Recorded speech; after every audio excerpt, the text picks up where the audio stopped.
The old house boasts doors and windows shaped like skulls, ghostly apparitions that mysteriously materialize on its walls, the ground that suddenly bulges without warning, doorways eerily resembling upright coffins, and strange talismans discovered in its corners.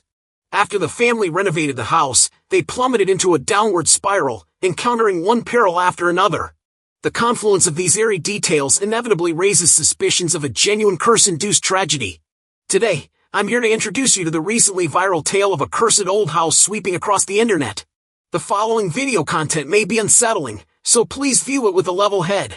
Back on April 23, 2025, while mindlessly scrolling through short videos, I stumbled upon a clip that left me scratching my head. Why would a seemingly ordinary 8-second video rack up over 100,000 likes? My own meticulously edited videos never garnered such attention. Driven by sheer curiosity, I ventured to the blogger's profile and, after some digging, was utterly shocked to uncover that this was a curse that had been haunting the place for an astonishing 37 years. Originally, the family wasn't well off.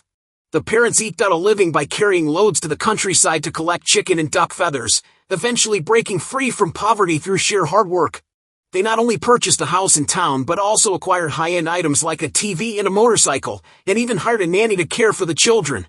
In that era, those who struck it rich were eager to flaunt their success back home.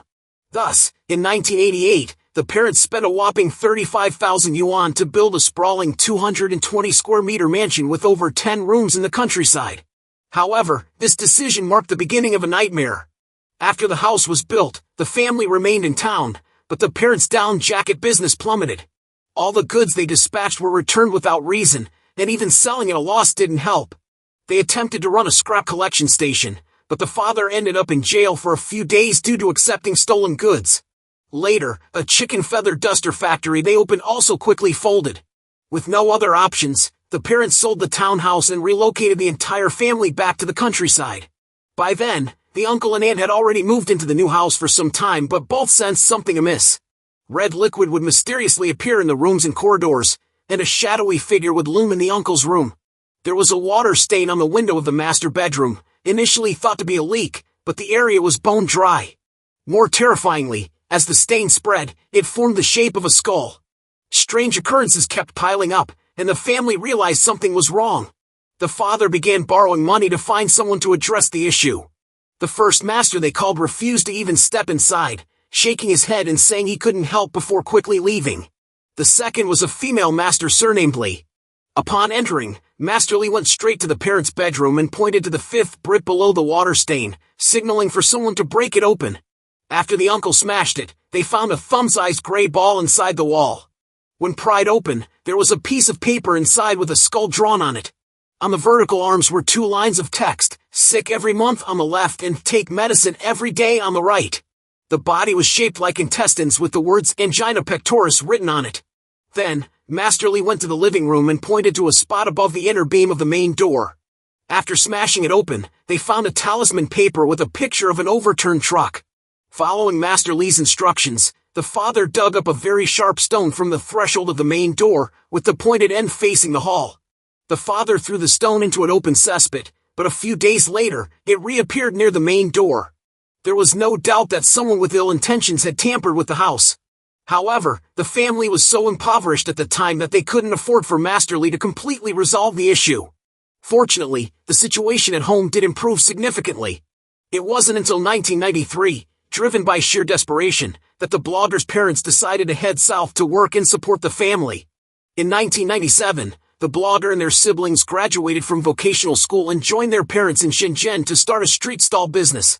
They believed that moving away from the haunted house would completely free them from the troubles, but little did they know that an even greater misfortune awaited them. In 1998, following a quarrel with nearby vendors, the father was stabbed in the left kidney, the uncle who had smashed the wall suffered a punctured lung, and the mother broke her middle finger. After emergency treatment, they all narrowly escaped life-threatening danger, but the father had his left kidney removed, and the uncle lost part of his lung. The perpetrator fled in fear of punishment. The exorbitant medical expenses once again brought down this already fragile family. The father's temperament also drastically changed, leading to constant arguments and even domestic violence with the mother until their divorce in 2004. The mother decided to stay in Shenzhen with the blogger, while the father chose to give up and return to the countryside, back to that eerie old house, marking the beginning of another nightmare.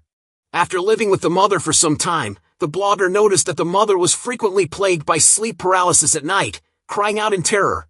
Upon waking, the mother would point to the door or window, claiming that something terrifying had rushed in from there.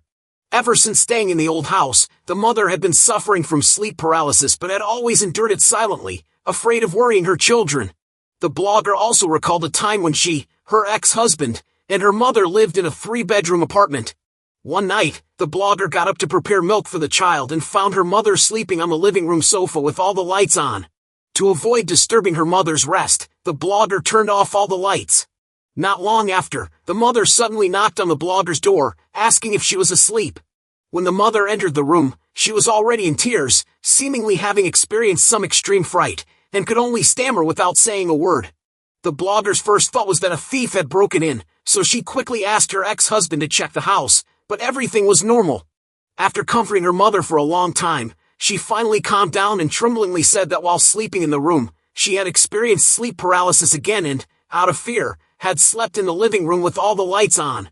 However, shortly after the blogger turned off the lights, she saw a man holding a little girl, glaring at her and asking why she was sleeping there, claiming that the sofa was his and ordering her to get up.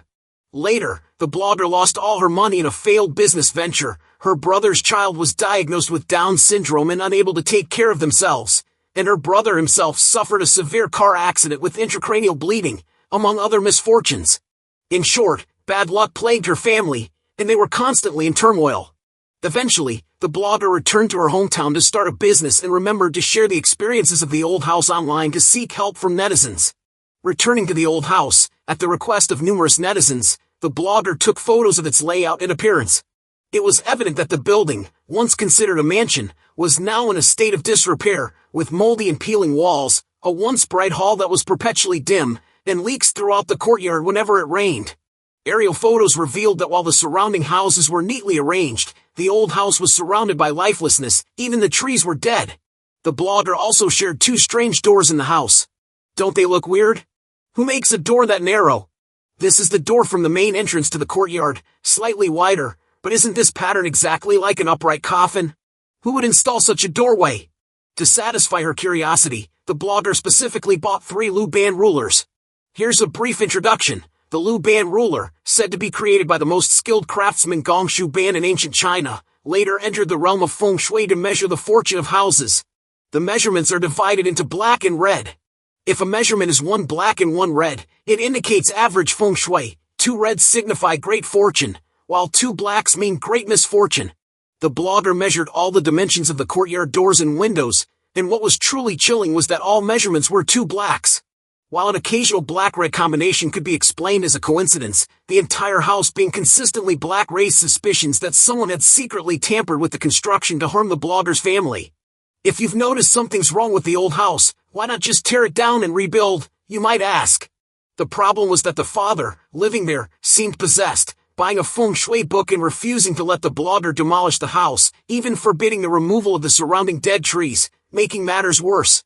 A netizen messaged the blogger, saying the house was built in a way to harm people, mentioning many Chinese feng shui concepts and suggesting that there must be the remains of an unnamed person somewhere in the house. The only solution now was to tear down the house and dig up the bones. As more information came in, the blogger became truly frightened. After much thought, she realized there might be one last person who could help her, Master Li, who had previously found the talisman. After several attempts, the blogger finally contacted Grandma Li, who was now over 80 but still had sharp eyes and a clear memory of events from over 30 years ago. She agreed to visit the old house and was shocked by what she found: misaligned kitchen layout, a bulging ground, a toilet door opening to the outside, all major feng shui taboos. However, when everyone was about to go upstairs, the blogger's father's attitude suddenly changed, and he started to forcefully drive people away, insisting that there was nothing wrong with the house. With no choice, the blogger had to send Grandma Li back first. Grandma Li suggested that to cure the house, one must first cure the person. The father had lived alone in the dark old house for over 30 years and was now deeply affected by it. A forced demolition would only cause his emotional collapse. She gave the blogger a talisman that could ensure peace for a few months, but the rest was up to the blogger to work on her father's mindset. The following day, The blogger enlisted the help of workers to investigate what might be buried beneath the bulge in the kitchen. However, due to the hard soil, their digging progress was minimal. During this time, a strange incident occurred. The blogger intended to live stream the excavation process, but as soon as she entered the room, the signal disappeared. As soon as she stepped outside, the signal was back to full strength. The cause of this phenomenon remains unclear. That's essentially the conclusion of the story so far. The blogger has now submitted an application to rebuild the house, and her father's attitude has shown some signs of softening. Hopefully, they can resolve the issue soon. However, I still have a lingering question. If someone had secretly cursed the house during its construction, the only plausible reason would be envy over the blogger's family's success. But can one person's jealousy truly be so intense and malicious? Well, that's all for today's video. See you next time.